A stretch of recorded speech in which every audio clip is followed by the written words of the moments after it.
ever had a dying campfire and when you breathe on it, it suddenly came back to life?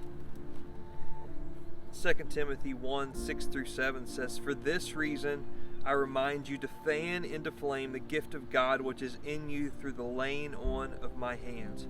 For the Spirit God gave us does not make us timid, but gives us power, love, and self-discipline."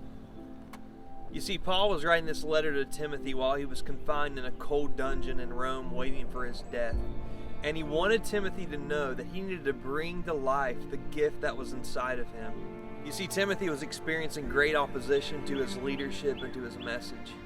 His youth and his association with Paul caused him to be under fire with believers and non-believers alike. So Paul was encouraging Timothy to be bold. You see, when you fan a flame, you keep the fire burning bright and hot. But if you don't do anything to the fire, it's always going to burn out. Timothy couldn't just be passive and allow things to happen. He had to be bold and to fan the flame of the gift that was inside of him. You see, God may have gifted you with an incredible, unique ability. But just because you have an ability doesn't mean that you're using to further God's kingdom.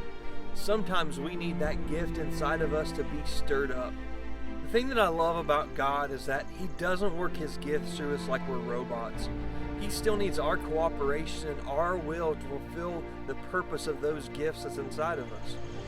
You see, like Timothy, some of you are waiting passively during this time of quarantine for God to use you. But the fact of the matter is that God's waiting on you to stir up the gifts that's inside of you. So what gift has God given you? Are you letting that fire die? Or are you fanning a flame?